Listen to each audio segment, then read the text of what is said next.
We have to leave now, Edith. There's no time to pack. The bank account's been frozen. Philippe and Jean are already under house arrest. I'll fetch the carry-cot for David. If we get separated for any reason, make for the embassy. Don't answer it. The fire escape. Quick, I'll get David. Do as I say. Hurry. Open the door! It's all right.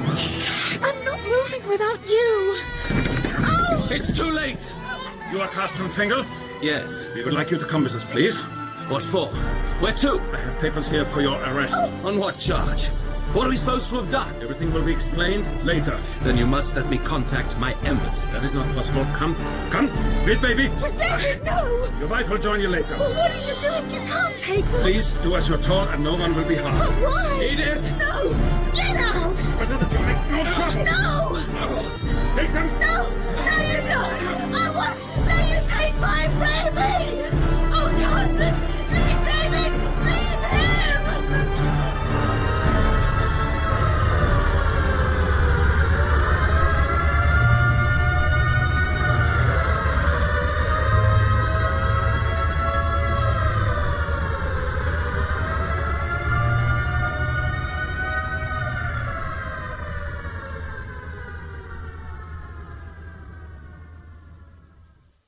I don't know who my parents are, or if they're still alive even. I don't know what country they come from. I've lived in the prison camp for as long as I can remember, and even Johannes, who knew so many things, was not able to find out anything about me. All I do know is that my name is David, and I am 12 years old. It says so on my identity card. I Am David by Anne Holm. Adapted for radio in 2 parts by John Peacock. With Rory Copus as David. Part 1.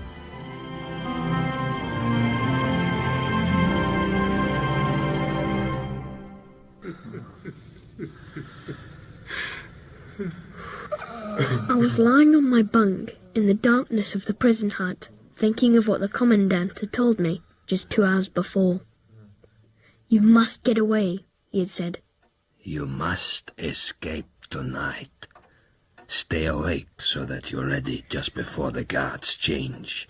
When you see me strike a match, the current will be cut off and you can climb over.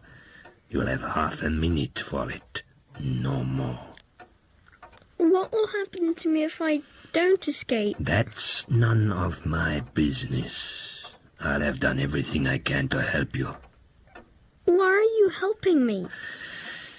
I'm leaving tomorrow. Whatever the new commandant decides to do with you, I shan't be able to interfere. You'll soon be strong enough to do a man's work. If he wants to be rid of you, he'll work you in the mines like they worked Johannes, until you drop to the ground. But if I get over the fence without being caught, what chance have I?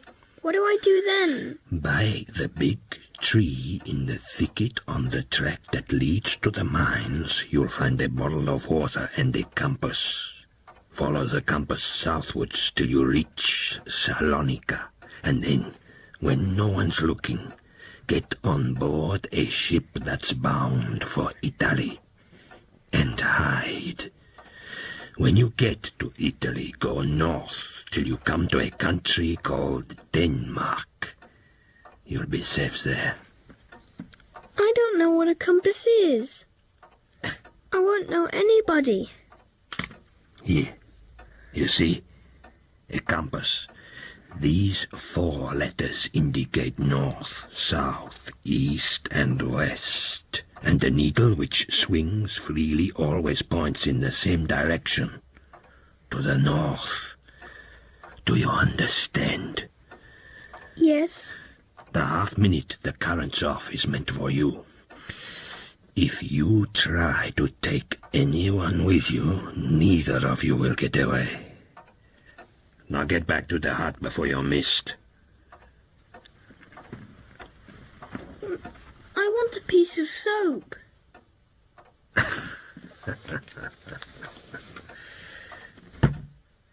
Now get out. Do you know who my parents are? Remember, the moment I strike the match. I tried to work out why the Commandant seemed to be helping me. He'd always hated me as I'd hated him. It could be a trap. Just as I was climbing over, the searchlight would suddenly swing round and catch me, and then they would shoot. But if they did shoot me, it would all be over quickly anyway. I wouldn't spend month after month dying slowly in the mines. I decided to try. I slipped out of the hut and hid myself in the gap between the walls of the guardroom and the Commandant's office, and waited. It was the Commandant. The yellow light from the guardroom shone for a moment on his face as he passed the window. He went up to the guard on duty and spoke to him. The guard left. Then he struck the match. I had 30 seconds. 26, 27, 28, 29, 30. I was over the fence and threw myself down in the safety of the thicket. I could faintly hear the tread of the guard, but it came no nearer and sounded no different from usual. And there was the bundle. A square handkerchief tied crosswise over a bottle of water and a compass. Just as the Commandant had said, there was also a large loaf of bread and a pocket knife. So he had wanted me to escape after all. A search party would be sent out for me in the morning, but not before. For the rest of the night I was safe. It was up to me to make the most of it. And I ran. All night. And for the next 3 nights. Salonika. Every night I ran, and I ran all night long. Salonika. I kept on repeating the word over and over again to myself until it seemed to fill my brain. Salonika. Go south till you reach Salonika. Think of nothing else.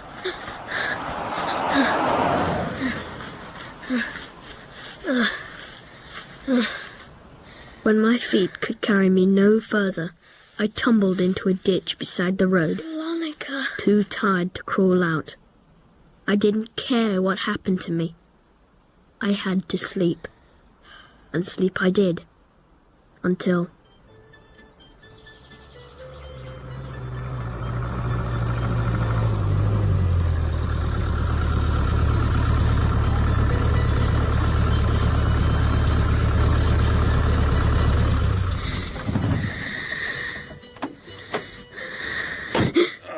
I held my breath. I thought that in a moment all would be over.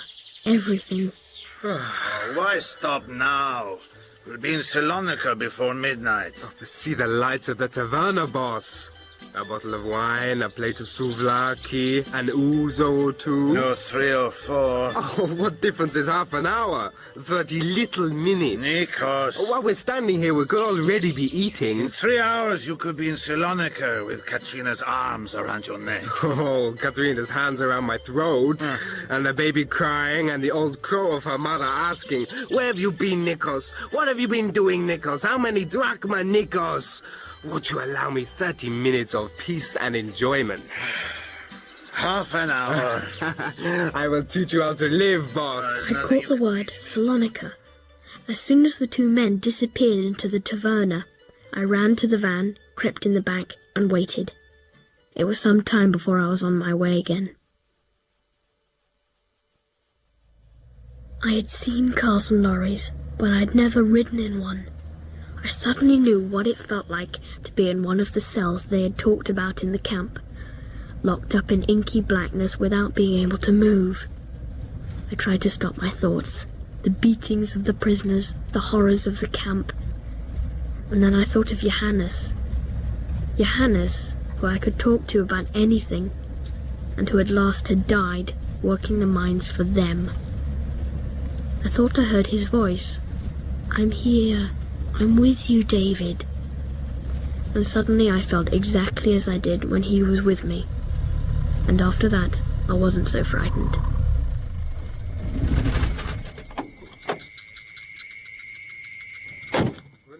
Alexis. Good night, Nikos. The men stopped the van while it was still dark and left it without looking in the back. I jumped out and found myself in the middle of a large town. I had no difficulty in finding the harbour, and the first ship I saw had Italy painted on it in large white letters. No one heard me as I slipped aboard and clambered down to the bottom, where I found a great dark room filled with so many packing cases that I could barely squeeze myself in. I lost count of the hours, for it was dark all the time. Once when I woke, I picked up a strange bottle in mistake for my own. Whatever I drank very soon made me feel sleepy, and after that I took a drink from it every time I felt panic. What was I doing? Why didn't I just give myself up? I sometimes thought I would rather die than go on. Then, suddenly, there was light.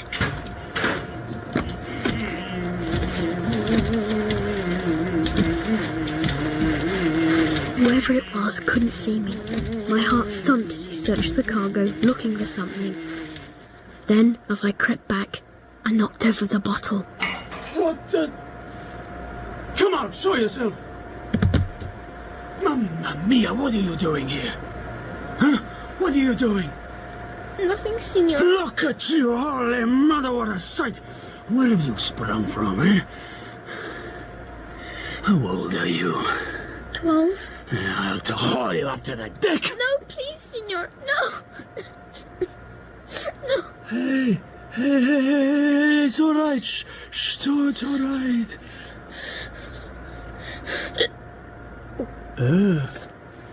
So it's you's been drinking my wine, huh? Yes. I'd no more water in my bottle. I didn't know it was wine. Thank you. Cazzo! Never have I met such a child. First you drink my wine and then you thank me for it. Now, if that isn't the cheek of the devil. Where did you think you'd get to?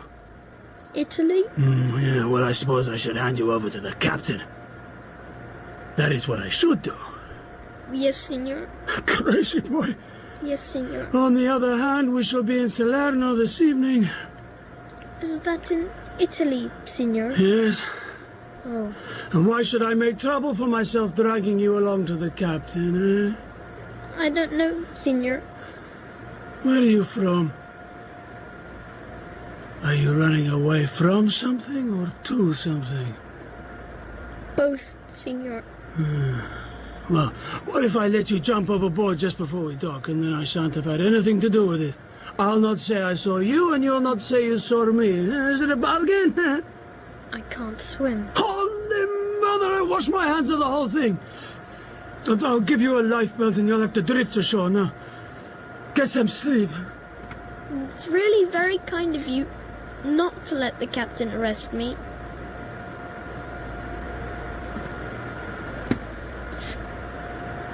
Why are you so frightened? I'll bring some food for you tomorrow.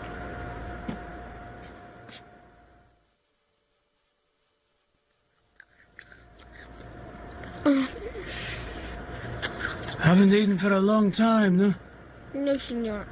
It's good, huh? Thank you. Now, here's your life belt.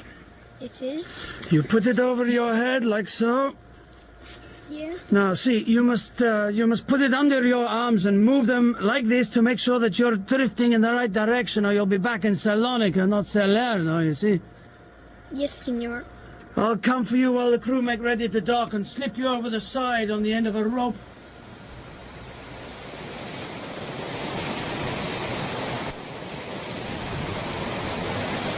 The man lowered me gently over the side of the ship. Don't splash until we're some way off, otherwise you might be hurt. Yes! Angelo! I'm a mento!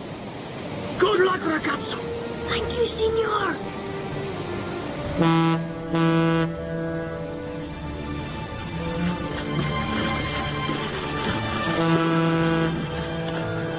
I looked back at the ship as it sailed on. For a moment I thought I was going to drown. It might very well have been an easy way they sent people to their death, a belt like that. It looked like a car tire, but I didn't drown, and I didn't even have to fling my arms about, for the ship made strong waves that drove me nearer and nearer to the dark line of the coast.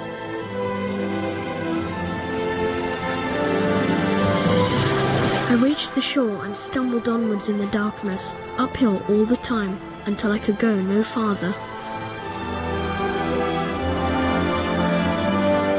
When I woke, I was no longer tired. I don't know how long I stayed there on the mountainside, sitting quite still, just looking at the beautiful scenery. Far below, the sea was bluer than any sky I'd ever seen. Suddenly I knew that I didn't want to be caught. I didn't want to die. Now that I had seen such a lovely sight, I wanted to live. I knew at once what I was going to do first. There was water, a stream glinting in the sunshine.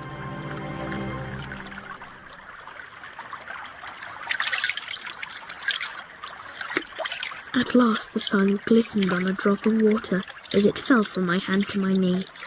I wiped it off, but it left no tide marks. There was no more dirt to rub away. I was David.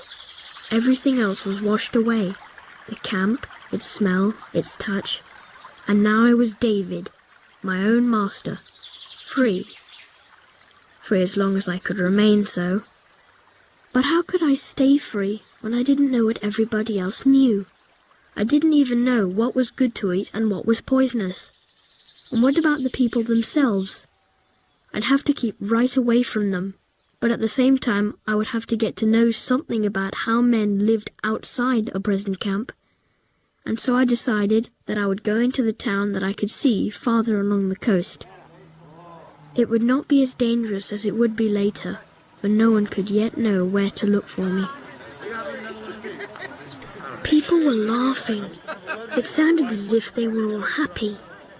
Perhaps there were not so many of them here in Italy, or perhaps just not any in this town. A church? If there's a cross, then it's a church, Johannes had once told me. I was standing beside a shop, looking hungrily at some flat loaves with tomatoes on top. I was starving. Hi! Hey, you want a pizza, eh? Oh, well, perhaps the young fellow is not so hungry after all, eh? Yeah, I'll put it back. No! Yes, I am. Here. Oh, thank you very much, Signor. As I ate the pizza, I read something on a wall about a circus, a kind of theatre with animals that travelled about. If anyone questioned me, I would say I came from one and was going to rejoin it somewhere else, far away, in the north. All day, I'd not heard anyone talk about them. And that evening, as I was filling my bottle at the pump down by the seafront. Hey, good catch today, Paolo. Enough to let me lie in for a few days. For a moment my heart almost stopped beating. He must be one of them. Who had he caught? Yes, they're running well. I was out early this morning, before dawn, and God was with me. So, God was with you, Husky? Evening, Padre. Padre. But the catch was so heavy, we broke a net and lost almost twice as many fish as we landed. Still, there's plenty more in the sea. I heaved a sigh of relief. But then... Yeah, who's that boy who's been hanging around all day? Do you know him? What boy? A thin, ragged lad. He's not from these parts. He looked hungry. I'll give him a pizza. He was looking up at the church. I thought he'd come over for the harvest. One of Signor Missiani's casual workers. Ah, Missiani's cheap labor. He needs to be in the church praying if he's working for Missiani, not just looking up at it. No, it's too early for the harvest workers yet. But I know what you mean. He's not like the other children. No. There's a strange, quiet look about his eyes. Up to no good, you think? Oh, no, I wouldn't say that. But when you smile at him, he doesn't smile back. He just turns and walks away. Perhaps we should ask him where he comes from. Shh, there he is now. Oh, maybe he needs help. Now look. Boy! Hey! Off like a puff of wind. God bless him. Oh, some poor mother's boy. I had to get away at once before they began looking for me. or even send for them. I decided I must keep away from people as much as possible and remember not to look at them. If only I knew what was so strange about my eyes. What did they mean when they said they were quiet? As I ran along the cliff, I stumbled over a loose stone and my compass went flying over the edge. Before I could put my hand out to catch it, it was too late. I was lost now. I would never know where north was. I would never find Denmark. I would travel round in circles and keep coming back to the same place. God. And they would find me. Oh, God. I don't know why I said that. It was what the prisoners said in the camp when they were most in despair. But I had no God. I decided that if I had, it might help. But which one? Some people seem to leave things to a woman called Mary. Not that I had anything against women, but it might be better to choose one who looked after things himself. Johannes had told me about another David, who had lived a long time ago. I tried hard to remember, because there was also a God in that story. Suddenly it came back to me. He maketh me to lie down in green pastures. He leadeth me beside the still waters. He was the one I would choose. God of the green pastures and the still waters, I am David, and I choose you as my God. But you must please understand that I can't do anything for you, because I know nothing about what people ought to do for their God. I pray you will help me so that they won't catch me again. Then perhaps I can gradually find out about you so that I can do something in return. I am David. Amen. I was glad I'd thought of it. A God would be a lot better than a compass. Though, of course, it would have been nice to have both. Bread was my chief problem. There was so much to eat in Italy that people seemed to leave food lying about without realizing it. An orange or a tomato, but never bread. And bread you had to have if you were not to starve. If I did not find any the next day, I would have to ask God for some. That same evening, I came upon a parked car. A man was rummaging in the boot. Blast it! He was quite an ordinary man. Now what have you done? Lost my spectacles.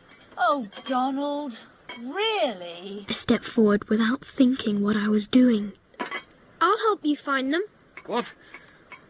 Oh, thank you. That's very kind of you. It's not much good looking for glasses when you haven't got them on, is it? No, not really. I found them almost straight away, but the man had stepped over to the car and was talking to someone inside. Was he one of them, after all? Could I escape? How far could I get? It was only a second before he turned round. Can't you find them? If you can't, my wife will drive. Here they are, sir. You must have something for your trouble. No, I mean, no thank you. Ah, well, in that case, you must accept my thanks. Come and say hello to my wife. Come on. Alice, have you ever come across an Italian beggar boy who spoke such good English and was offended when you offered him money? What's your name? I am David. I'm on my way to join a circus farther north. Circus? Nothing so exciting for us. We've just come from Naples. We're over from England on holiday, but we're reaching the end. Soon be on our way home. Naples? Is that north? Why, yes. Donald, why don't we have our sandwiches now that we've stopped? Maybe David would like to join us. Would you, David? Like a sandwich? A sandwich? We've some ham and some cheese. Yes, please. Good. I like cheese. I'll get them out. Is there a king in England? At the moment, there's a queen, because the last king only had daughters. She wears a very fine golden crown. Does she? I didn't see that it mattered what she wore as long as the people were free. I'd learned in the camp that people always were free in those countries that had kings, or of course, queens. May I take my sandwich with me for later? But of course, if you'd rather. Take two, Donald. Give him another. There we are. One of each. Thank you. Can I go now? Look, Yes, of course you can. But, David, before you do, I would like to see you smile. I felt awkward. Her face had an anxious look, as if she were waiting for me to give her something. But I had nothing to give. I'm sorry. I don't know how to do it. What, dear? You don't know how to smile? I'm sorry. Really. Can I go now? Just a minute, David. Donald, we can't just let him go like that. He's so young. He might be English.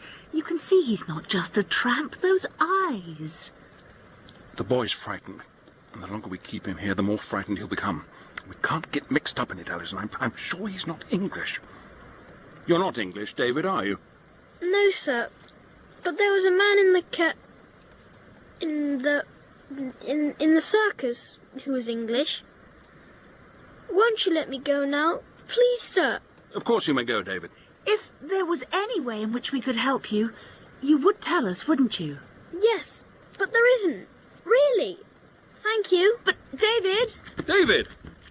They were obviously kind, and yet they didn't want to let me go, especially the woman. She seemed to think she ought to keep me there. I couldn't understand it. And the man had wanted to give me money. I suddenly thought that if I managed to stay free, there might be other things that I could do to get money. I wouldn't be able to avoid people, of course, but if only I could get to the bottom of what was wrong with my eyes and learn how to smile, then perhaps I would manage after all. He said Naples was north.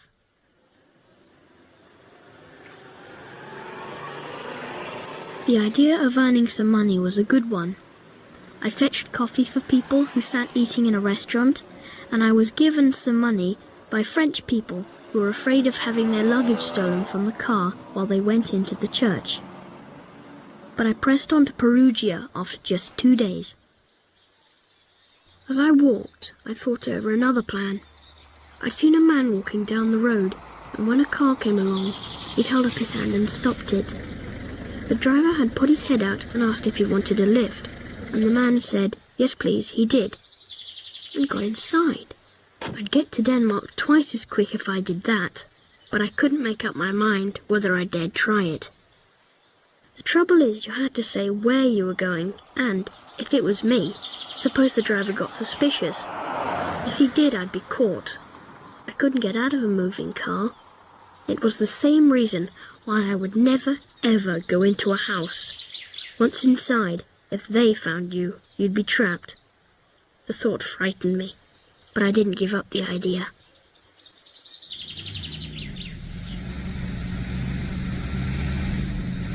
Sometimes I got money by helping people on the road. Americans were most likely good people, for they were the ones they hated most, so I felt safe. All that was wrong with Americans was that they spoke English very badly and always acted as if they were proud of having so many things. There was one thing, however, that 2 Americans did not have. They had no petrol. Oh, no, Harry. I said we should have filled her up before we left Perugia. Well, I didn't, goddammit, Rose. Please don't swear, dear. I didn't think. No, you never do. That's your trouble. So tell me now, Rose, and I'll listen. What are we gonna do? I know what I'm gonna do. Get back in this rattle trap till you fetch some. Can I help and get some for you? Who are you? I'm David. Well, that's very kind of you, but where will you find any? There's a village farther up the side of the hill. Here's the can. But I haven't any money to pay for the petrol. He's nothing but a young beggar, Harry.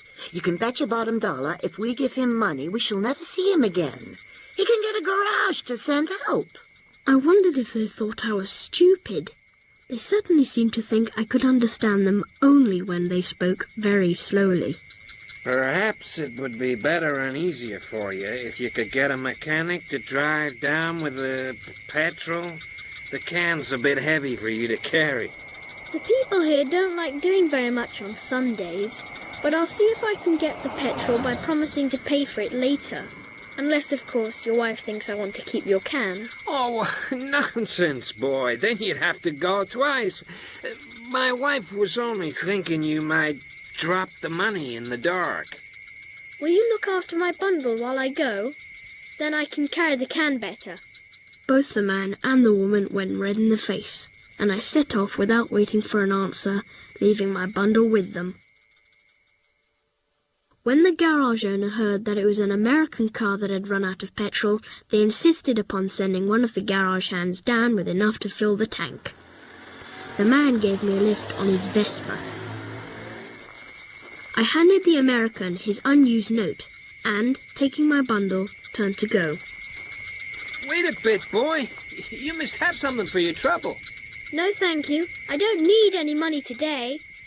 That was not true, but it felt good to say so. It was like saying, I am David, and I belong to myself, and no one has any right over me.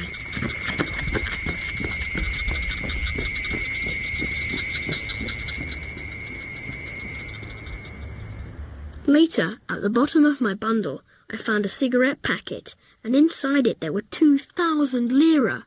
You could get practically nothing for 1 lira, but 2,000. There was also something written on a slip of paper. A letter.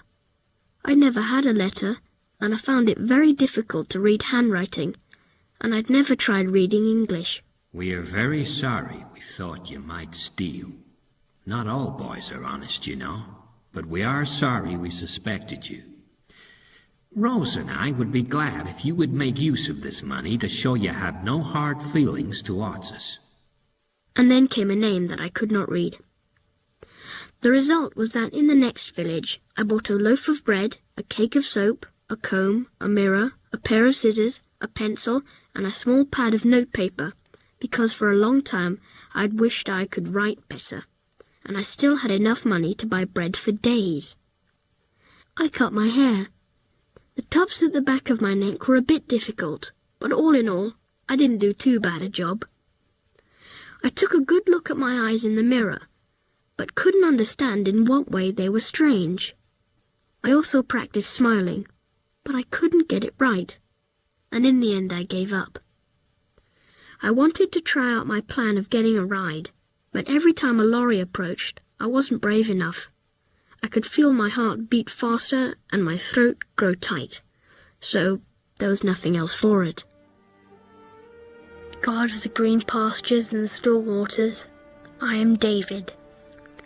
If you're strong enough to do something about what people think and feel, then will you please take this fear away, just long enough for me to wave to a lorry?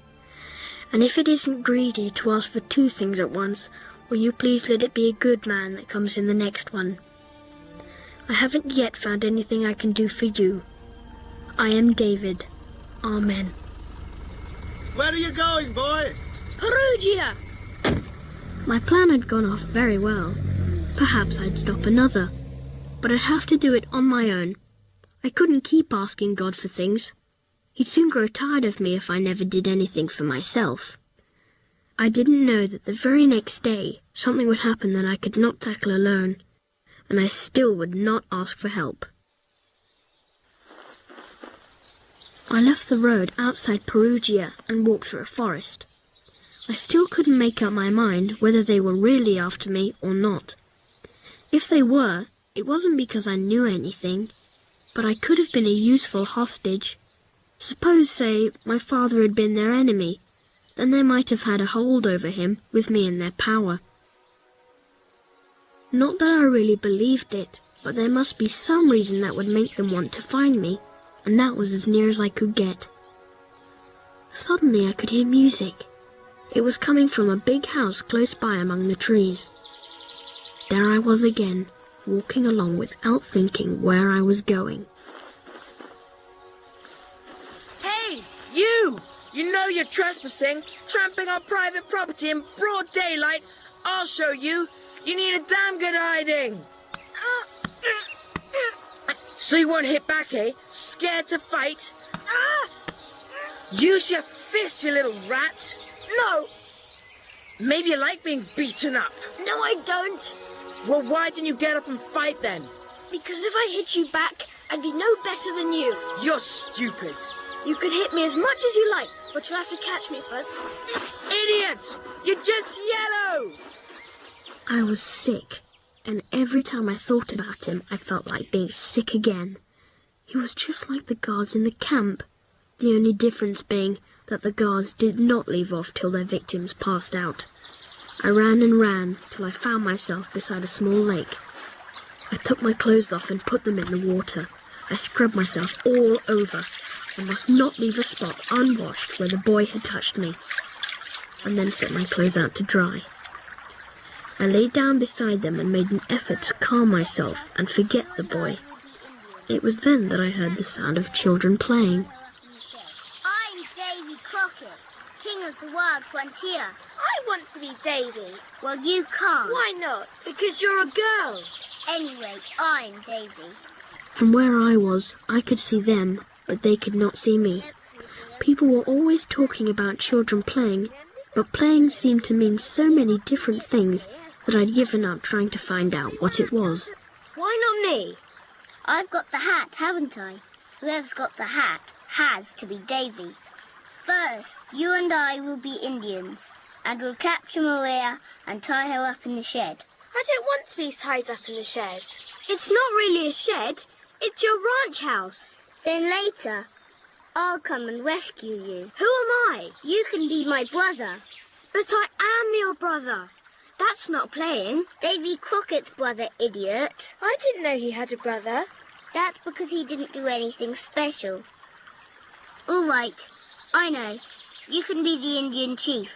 I get to kill you when I come back to rescue Maria. I thought it sounded silly, but that was probably because I didn't really know what ordinary children were like. Why do I always have to be the one who gets killed? The girl went into the shed, where I suppose they tied her up, and so there was nothing more to watch. I was very tired too, and thought I might just as well take a nap. Then perhaps they would go off with the girl, and I could be on my way.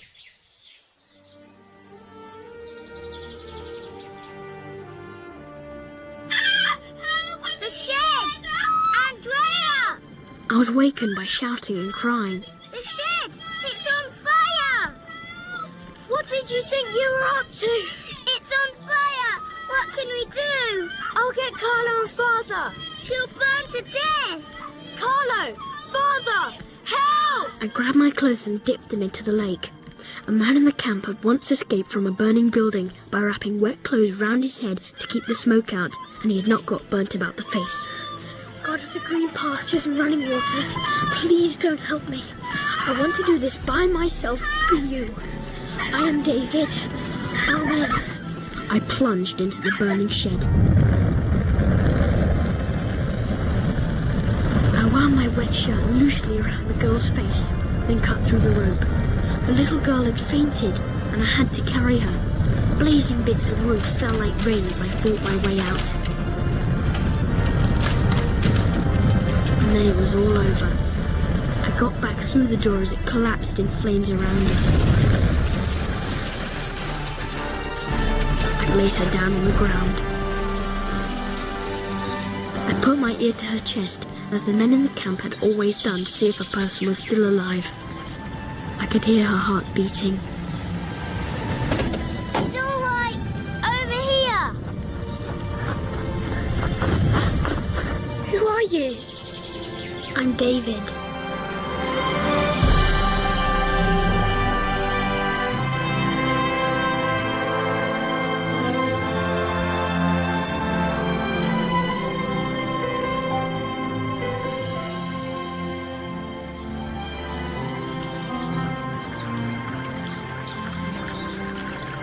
He went right through the burning doorway and rescued her. Young man, you saved my daughter's life. And only just in time.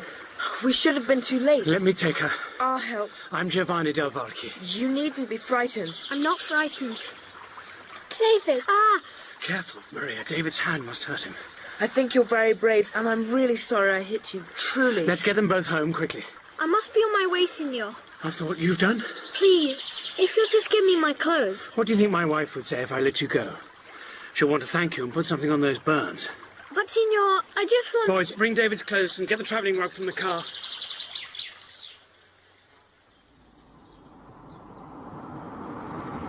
There was nothing I could do. We drove through a tall gateway and up to the great house I'd seen earlier.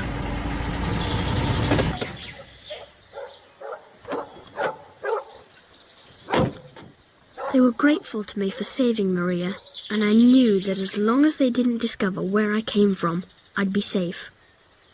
All the same, as I stepped through the doorway, my heart was thumping faster than ever before. I was doing what I swore I would never do. I was entering a house.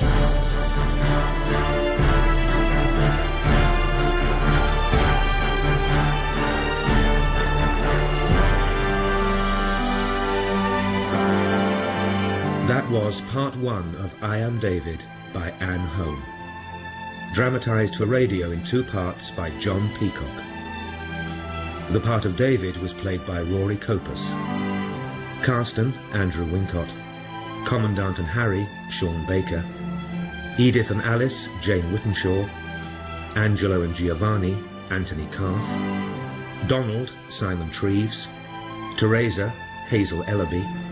Rose, Francis Jeter. Baker and Alexei, Stephen Critchlow. And Nikos was played by Sam Collins. Carlo, William Green. Maria, Maudie Manton. Checha, Matthew Thomas Davis. And Andrea by Greg Sheffield. Other parts were played by members of the cast.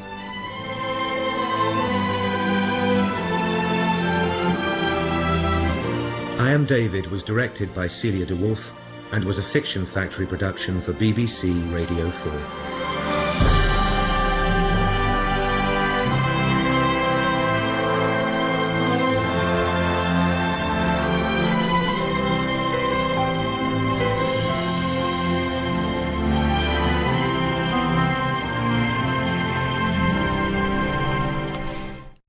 I think you're very brave, and I'm really sorry I hit you, truly. Let's get them both home quickly.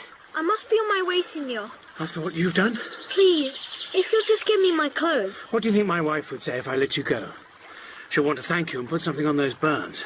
But, Signor, I just want... Boys, bring David's clothes and get the travelling rug from the car.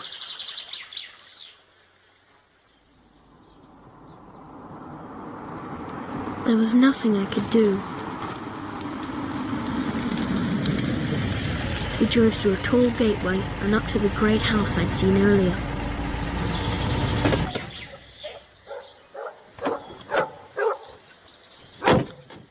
They were grateful to me for saving Maria, and I knew that as long as they didn't discover where I came from, I'd be safe. All the same, as I stepped through the doorway, my heart was thumping faster than ever before. I was doing what I swore I would never do. I was entering a house.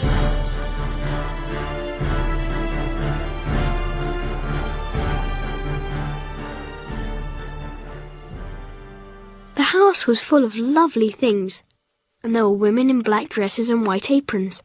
And there was a very beautiful woman, who turned out to be the children's mother, who laughed and cried almost in the same breath, and a doctor who saw me and said I was a little burnt about the hands and arms and legs, but it would not be long before I recovered.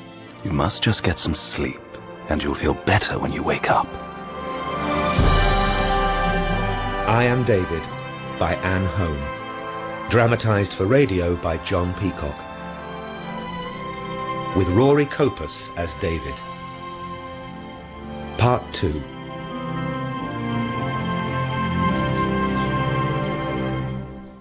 The doctor was right, too. I did feel better. God of the green pastures and the still waters, I want to thank you because I found out how to smile, and thank you, too, for being pleased I rescued the girl for you. I would rather not do anything like that too often. Will you please let it count for the next 3 times I ask you to help me? I am David. Amen. Oh, David, you're awake. I brought you some clothes in case you want to get up. Or stay in bed if you'd rather. How are your burns? My ankles hurt, but not badly. And I would like to get up, please. These aren't my clothes. No, yours are being washed. They're Andrea's. I think they'll fit you. What if I tear them? My dear boy, After all you've done for us. I put them on. There are pockets in these trousers. Yes, there are. I look quite like an ordinary boy now, don't I? Of course you do. And you look a very handsome boy and a brave one. Come. The children are impatient to see you, and I expect you're hungry. A little.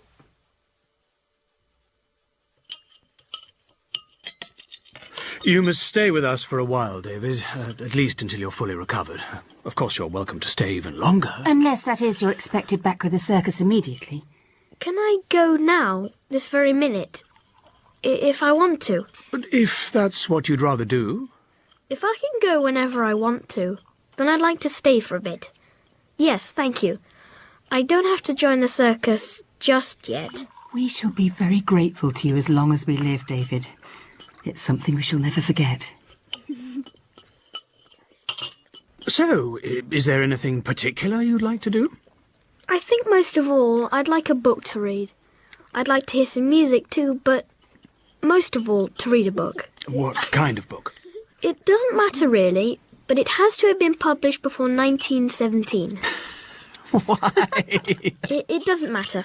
I didn't dare tell him it was because I wanted to be sure that what was in it was true and not something they had made up. All right, drink your milk now, children, and then you can take David out to play. Not too roughly, mind. You must be careful of his burns.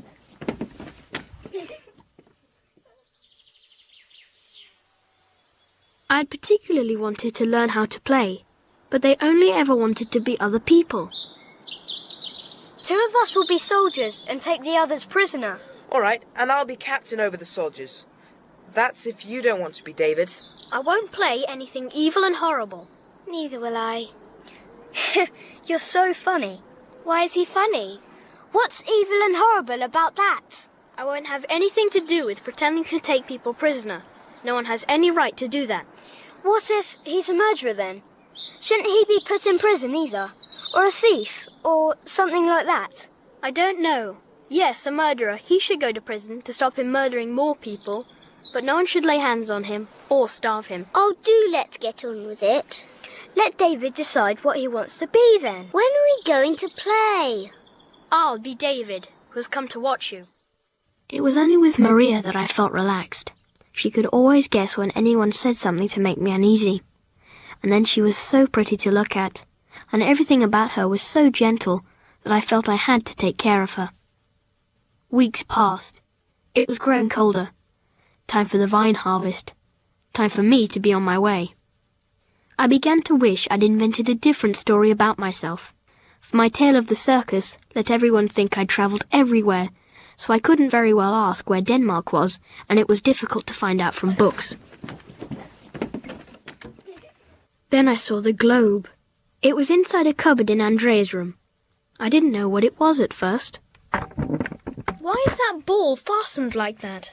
It's a globe, of course. It's the world, David. Look, it spins round so that you can see everything just as it is. The whole world drawn on a ball, with all the countries. Mm-hmm. But there are no borders marked on it. We'll show you. There's Italy. It is? I knew that. And where are we? I know. Let me show him. Go on then. Here. That's right. And there's France. There's Spain and Germany, Austria and Switzerland and England. Can you see Denmark? There's Denmark. It's only little, and a long way from Italy. Yes. I could never go so far before winter set in, before they found me again. I would have to leave. I lay in my soft, warm bed and knew that I must go the next day, or at least within a day or two. There was something else I'd been thinking about since the first day I was there. Milk. Every day the children were given milk and things called vitamins, which I was given as well. But I'd had milk before. Twice a week for as long as I could remember, I'd had to go across to the commandant's office, where he'd given me something white to drink. It tasted horrible, but he told me I must drink it, or else he would have one of the prisoners beaten. I must also never tell anyone where I went and what I did, so I drank it. I now knew it was milk, so the commandant had given me something that was good for me, something to make me strong. But why? If I'd been of some importance as a hostage, then obviously I must not be allowed to die. But in that case, why had the Commandant told me to escape? I got up and dressed. I couldn't sleep. I walked quietly downstairs to go into the garden, but just as I was going past the living room, I glanced through the door, which was slightly ajar. Giovanni, you're going to have to do something about David. I moved with very great care and pressed myself against the wall. Well, what should I do about him? I would never forget what they said. I mean, how long do you suppose he should stay here? I thought you liked him. Nothing against David is David, and I'm bound to love him for saving Maria. But I can't say exactly. I just want him to go. What have you got against him? We don't know who he is, for a start. He arrives here out of the blue with some story about a circus, dressed in clothes worse than any beggar's, and yet he speaks Italian like a Florentine nobleman. And French like a member of the French Academy. He does what? I found him with a French book the other day, and he asked me to read a few lines to him. I naturally thought he wanted them translated, but he only wanted to compare the sound of the words with the printed word. He's obviously never seen French written, but he speaks it like a native. And I suppose he explained it away by saying there was a man in the circus who was French. Well, yes, he did. But wherever he comes from, we owe him a lot. And as our questions seem to worry him, I think we ought to let him alone. I can't see how any of the things you've mentioned should be a reason to ask him to leave. I think he's a bad influence on the children. How? He talks beautifully. He has really charming manners. Bad influence? David's the gentlest boy you could wish to meet. The only effect I've seen on the children is there's not nearly so much fighting and squabbling. No, and I almost wish there had been. You're not with them as much as I am. I don't like his attitude towards Carlo, and I don't like his relationship with Maria. He talks to Carlo only when he has to, and then he speaks politely and coldly, refusing to look at him. You look at Carlo a little more closely tomorrow. When he sees David and Andrea chattering together, he just stands there looking miserable. He knows that if he joined in, David would end the conversation and go off elsewhere. Carlo's a good boy. He's a little wild, but there's no real harm in him. I don't like seeing my eldest son trying to be nice with a lying little vagabond and then being rebuffed by him. Well, of course not. But don't you think you might be mistaken? No. And I like his influence over Maria even less. She worships the ground he walks on. Everything David thinks and says and does is right. She only bothers with her brothers now when it suits David. Well, yes, but small girls often admire boys a little older than themselves. And he did rescue her from the fire. It's quite natural for her to admire him. But not in the same way. I've overheard the two of them talking. He tells her the most abominable things about wickedness and misery and brutality. And he's told her how you can die so that it doesn't hurt. I don't know where he gets it from, and I don't care either. I want him to go, Giovanni. Well, I'd never have thought David had a brutal mind or an inclination to cruelty. Well, since you feel so strongly about it. But don't you think perhaps I should speak to the boy first? Do you think that anything at all that anyone could say to David would alter by one jot what he thinks? Do you think anybody in the world could stop David being David? No, I don't think they could, and I must say I respect him for that. I suppose I could try to find out something about him. I'm not being heartless, Gianni. If he's done something wrong, then you could use your influence with the police. We could send him to a home or somewhere and pay for his education. But he'll have to tell you the truth so that we can decide the best thing to do. As you wish, Elsa. You're not to count the cost. That doesn't matter. He's to have the best of everything. Clothes, food, education, for Maria's sake. And because I could have loved him so much if he would have let me. I'd been made aware of all that was wrong with me, and I knew I could never put it right. I heard everything you said. I shall go now as soon as I've finished writing. I only wanted to stay here as long as you wished me to. I want to thank you for letting me listen to music and read books, and for the food you have given me, and for letting me sleep in a bed. I'm glad I told Maria about evil. I don't want her to be afraid, but it's something you have to know about. I think that children have a right to know everything that's true. If there's danger, you have to recognize it, or else you don't take care of yourself. Thank you for the things you have given me. David. Maria, I had a nightmare, and I thought you were in the fire and... Shh! What's the matter? I have to go away, Maria. Oh, no, why? I told her everything her parents had said. So you see, I must go now while it's still night. But you'll come back, won't you? Even if it's not for a long time, say you'll come back. I can't say that. If I can come back someday, then I will. But I don't know, so I won't promise because a promise is important. But why do you have to go? I'd much rather you stayed. Will you take me with you? It would not be right. Besides, you wouldn't like it. I often have no food and nowhere to sleep. That wouldn't matter if you were there. You can think about me. Then I shan't be quite gone. Will you think about me too? Yes. Always? Yes. This is for you, to take with you. A cross? Why, thank you. Let me fasten it around your neck. There. Now I'm going. I put my bundle down on the table, put my arms around her, and held her tight, just for a short moment. It was like the day when I'd rescued her from the fire. Goodbye, Maria. Goodbye, David. I went quickly and, without looking at her again, shut the door softly behind me.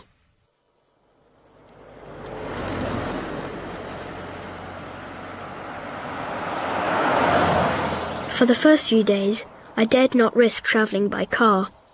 I would not try asking for a lift until I was a long way from the house. I must head for Switzerland. That much I understood when I had looked at the globe. But I couldn't think properly. I felt very lonely and tired and downhearted, really. There was a small town not far ahead.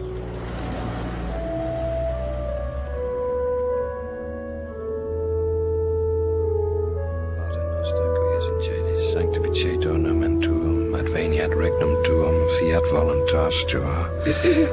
Good day, my son. Are you looking for something? No, Signor. You need not be frightened of me. As you can see, I'm a priest. That painting... is that your god, Signor? No, that's St. Christopher. He's not a god? There's only one god, my son. I thought there were several. What are you called? I'm David. So you're David. And who's your god, David? He's the god of the green pastures and the still waters. The Lord is my shepherd, I shall not want. He maketh me to lie down in green pastures. He leadeth me beside the still waters. He restoreth my soul. He leadeth me in the paths of righteousness for his name's sake. Yea, though I walk through the valley of the shadow of death, I will fear no evil, for thou art with me. It's the same God, David. It can't be the same one, Signor. He was the god of someone who was also called David. Yes, that's right. Those words come from the 23rd Psalm of David. I gather you must be a stranger and don't belong to our church, but believe me, David, it's the same God. We men call him by so many different names, but when we pray because we need help or comfort, it's still the same God who hears our prayers. I'd rather keep my own god, if you don't mind, Signor. He's very strong and helps when you're frightened, and you shouldn't change your mind once you've made your choice, for you must respect what you've said. You're perfectly right, and you've chosen well. You shall certainly not want. Do you know what want means? Yes, it's the same as being in need, but I like the other word better. I'm going home for something to eat. If you're hungry, you can come with me, or perhaps I can help you in some other way. Thank you. I'm not hungry, but if you have a map that shows what Italy looks like, then I'd like to see where Switzerland begins. I don't have a map, David, but Switzerland is a long way. Let me see. First there's Bologna, then Firenze, then Milano, and then there is Switzerland.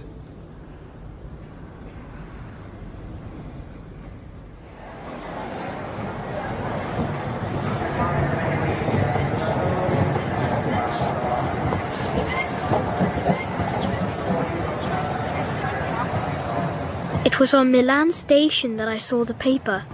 I'd been earning some money by carrying luggage for people, when suddenly I saw my own name. I was resting on a bench, for the last case had been very heavy. An Italian was sitting by me, and when he got up to go, he left his paper. There on the back page I saw my own name, and read, "David, do not be afraid. We are not We're not searching for you, but we should be glad if you would come back and live with us. We believe everything you said. Maria's parents." It was addressed to me. There was no doubt about that, and I was glad of it. Yet I knew I could not go back to them. I would always hate Carlo, and I would always be different and out of place. And I would not be able to tell them what they wanted to know, for if I did, they would be forced to send me back to them.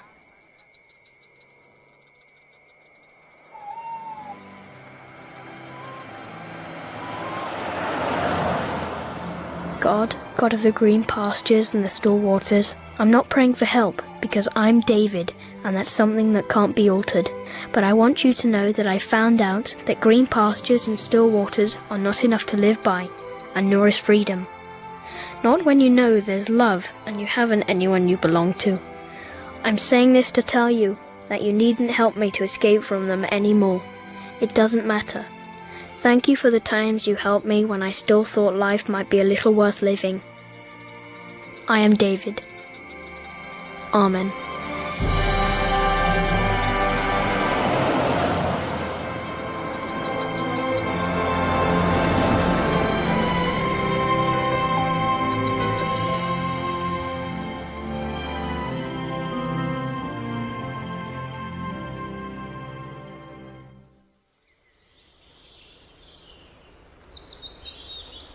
The Swiss frontier lay in the next village. There was a barrier across the road, and soldiers who examined people's passports before they were allowed to drive on. But I had no papers. I made my way along a narrow by-road, and not until I had been walking for an hour did I turn northwards. The next town should be called Lugano. I would buy a loaf there, and perhaps some cheese as well. But I did not reach Lugano. I sat down on a low wall, gazing at the lake below. Why was I going to Denmark? Why didn't I just walk back to the frontier and give myself up? Hello, boy. Signora? I'd like you to let me paint you, if you've time. I've plenty of time, but I don't know what it's like to be painted. Where do you want to paint? The woman was unfolding a wooden stand, beside which was a black box of colours. Here. I just set up my easel. I walked over to her and looked at the easel. Oh, I didn't know you wanted to paint a picture. Can you paint beautiful pictures, Signora? No, they're terrible. But just trying is something, isn't it? You always go on hoping that one day you'll manage it. Yes, but one day you may realise you'll never be able to. Can you sit still? Yes. Oh, I'm sure that's not true. It is. I swear it.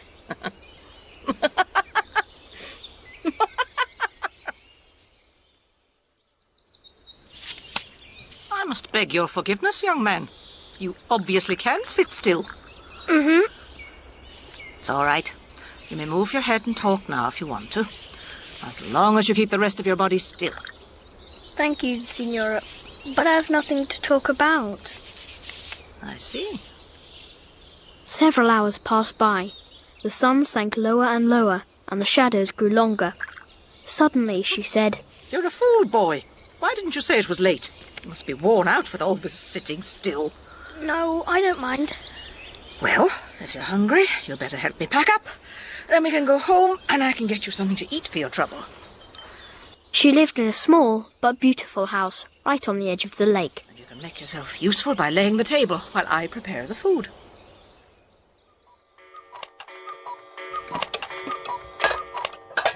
Oh, where did you learn to set a table? I did it to look pretty. I mean beautiful when I eat. I beg your pardon. I had no intention of being nosy. I picked the pink flower from outside the window for you. And you're perfectly right. What one does every day should be done beautifully. It's very sensible and proper. So, sit down and we'll eat.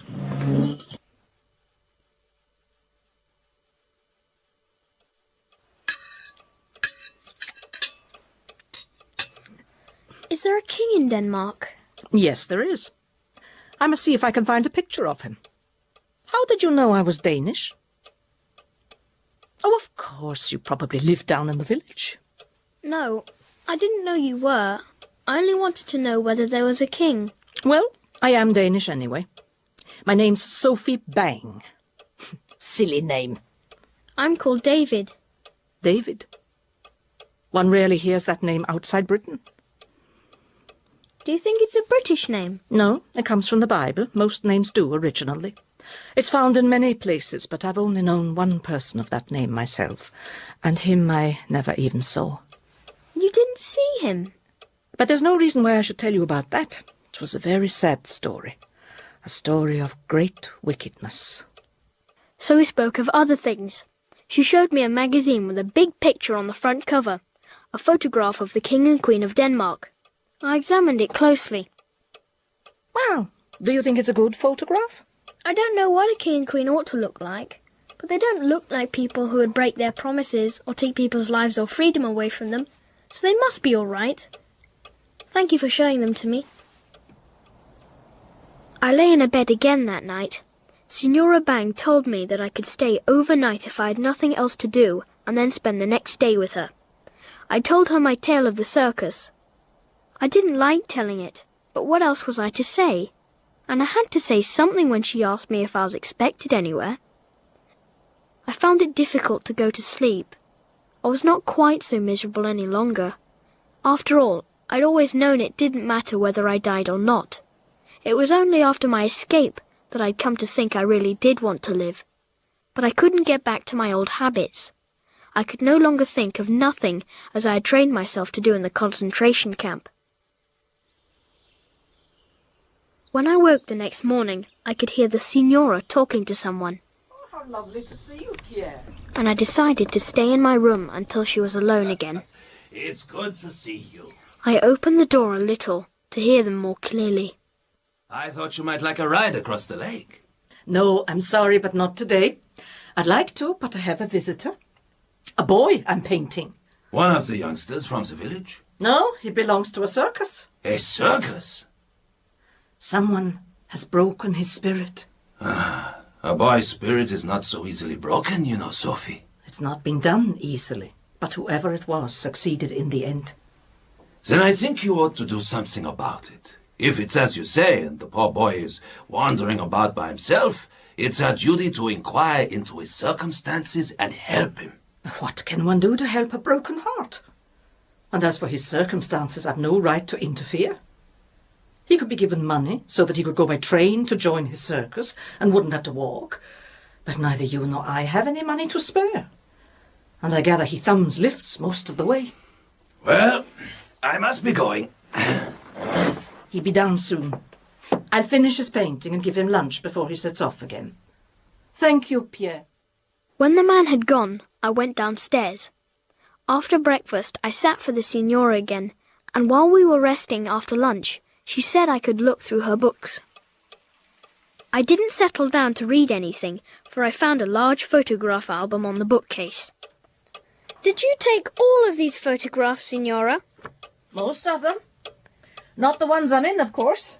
So many countries! Some of the pictures were loose in the back of the album, and one bigger than the rest fell out. That's that done. Who's that? Let me see. Oh, that's a friend of mine. She's called Edith Yorth Finger. Will you tell me about her? Whatever for? Because her eyes look as if she'd known a great deal, and yet she's still smiling.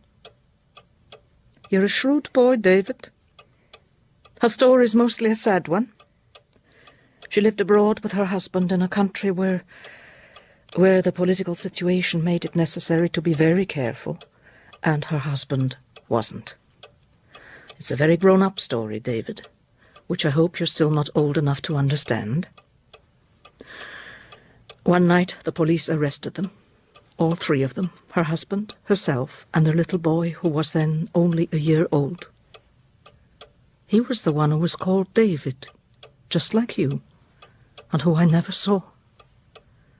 They killed her husband and the child, And Edith only got away because one of her guards knew her and was in love with her. He got papers for her and smuggled her across the frontier, and now she lives at home in Denmark, Copenhagen.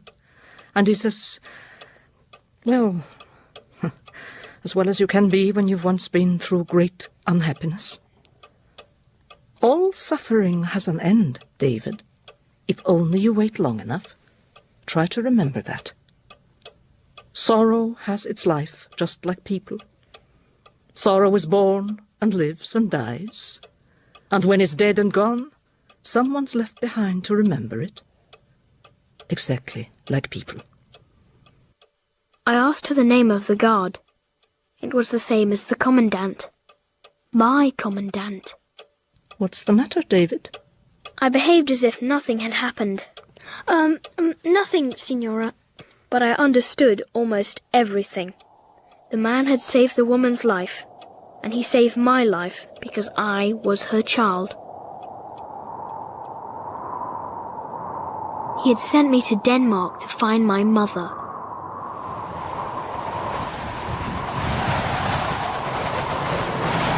Winter had set in by the time I reached the mountains. The wind was blowing icy cold, and the snow was falling so thickly that I could not see my hand in front of me. I had little strength left, but I was determined not to die. I would go on and on until I came to Denmark and found the woman who I knew must be my mother. I would let nothing stand in my way, neither snow, nor cold, nor mountains. But the snow continued. I had no feeling in my legs. I was soaked to the skin. Sleep. I wanted to lie down. Sleep. Must sleep. I had to lie down. Sleep. Please. King, have you found something?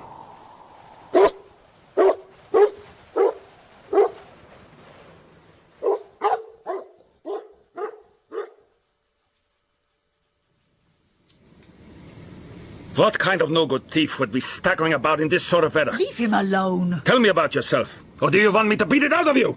No, Signor. Let the boy be, Hans. You're always so stupid.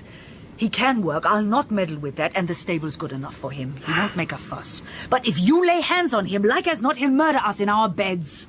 You've got free labor for the winter, and that will have to do. Then we can hand him over to the police in the spring.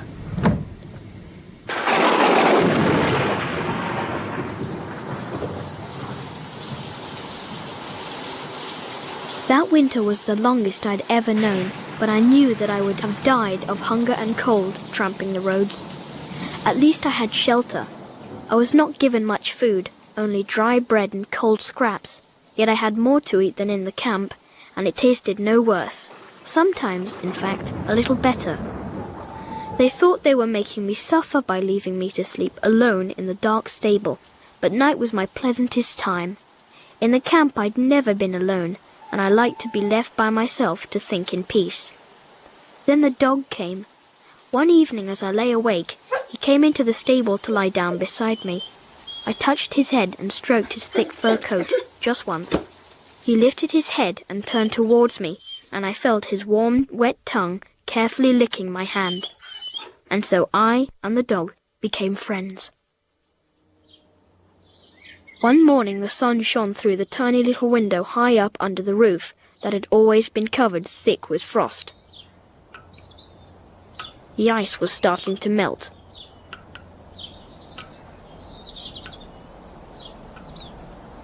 I knew that spring was on its way, but that very night the farmer pushed the great bar into place across the stable door. It's time, Greta. Spring's coming. Tomorrow we'll hand him over to the police. You've locked the dog in with him. Let them have their last night together.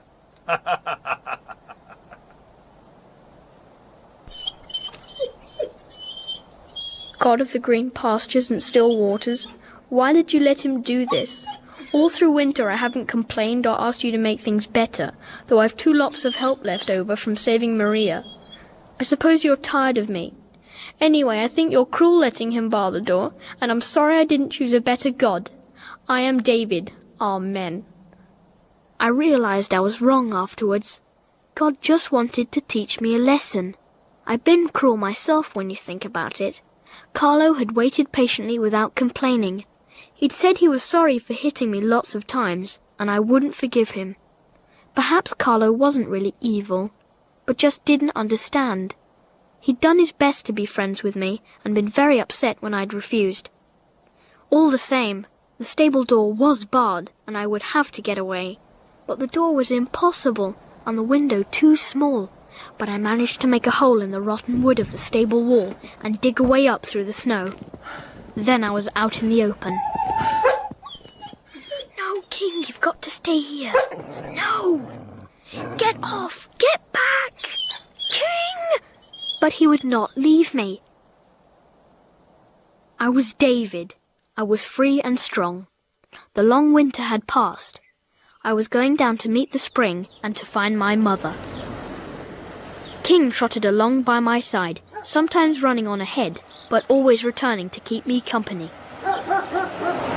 As soon as I could, I bought a stamp and an envelope. I didn't want God to think I'd forgotten the lesson of the barred door.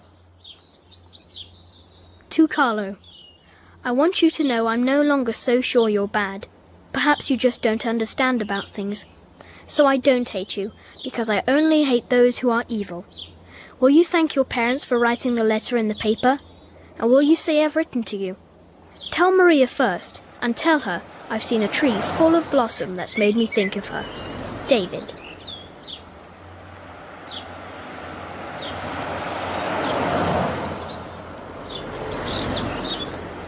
Lucerne, Basle.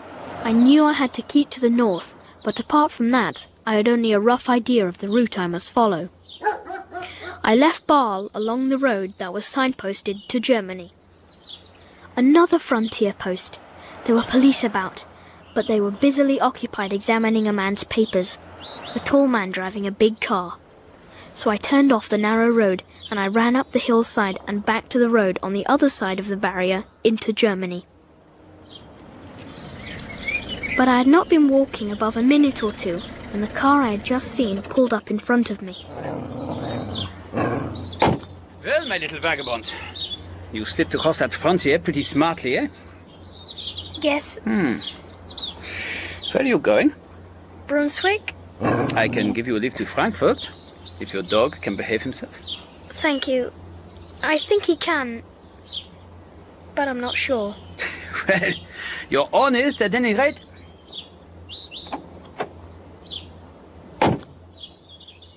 When we reached Frankfurt, he gave me 5 of the coins they used in Germany. Marks, they were called. I'm not sure you aren't a little rascal.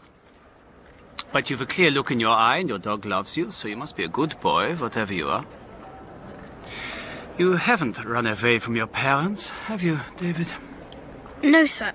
So what have you run away from? Nothing. You're running away from nothing? Thank you for giving us food and for driving us such a long way. Come on, King. As I walked down the street, I could sense him watching me. It's all right, King.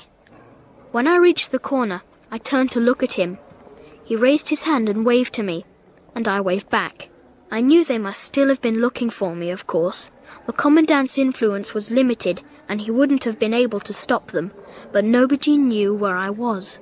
The sun was shining and my worries vanished. Come on, King. It's all right. Denmark was almost within reach. Denmark and the woman who was my mother.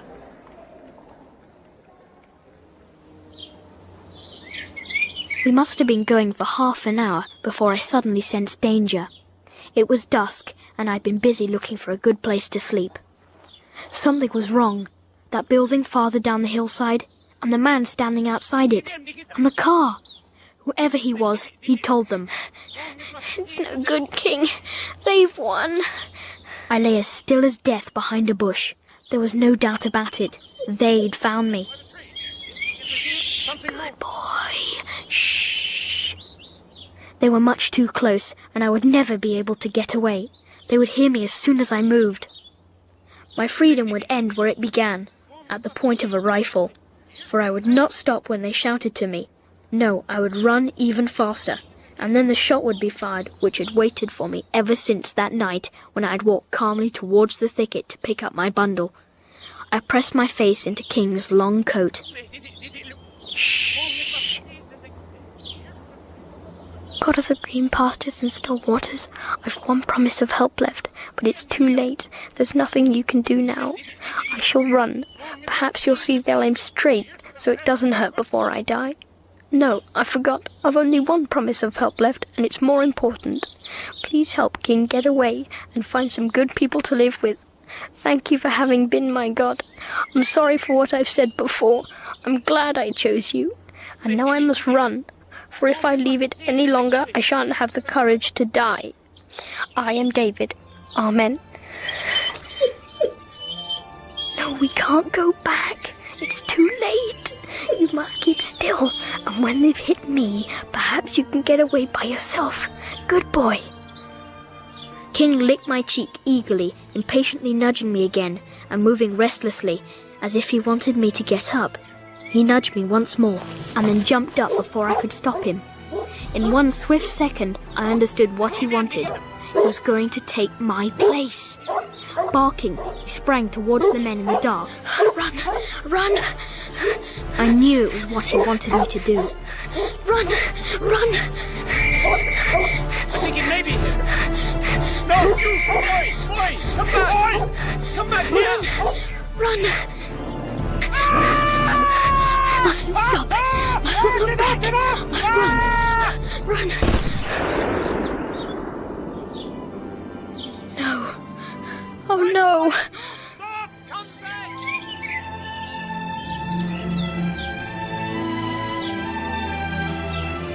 Oh, God of pastures, why did you do it? He followed me, and I couldn't even give him enough to eat. He had to steal to get food, and now he's dead because of it.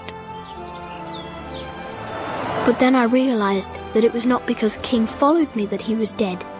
He died deliberately to protect me from them. He had diverted the danger from me and faced it himself because he wanted to.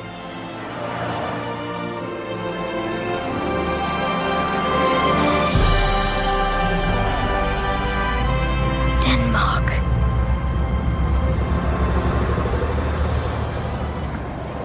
I stood in the big city that was Copenhagen and looked around me.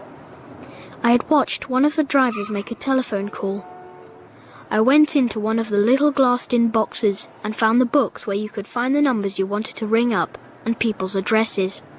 I found 6 people called Jorthfengel, but there was only one with an E in front of the name. You look lost. Can I help you? I have to get to Strandwegen 758. Oh, I'm afraid that's a long way off. Oh. But you know I'm going in that direction. I can take you most of the way in my car.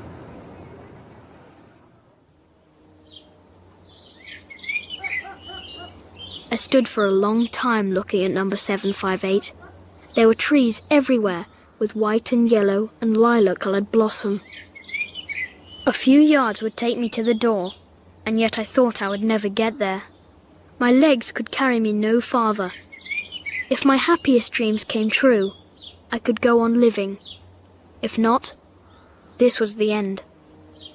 I picked up my bundle, walked to the door, and rang the bell. When the woman opened it, I knew she was the woman in the photograph. The woman whose eyes had seen so much, and yet could smile. Madame, I am David. I am... David? My son. David.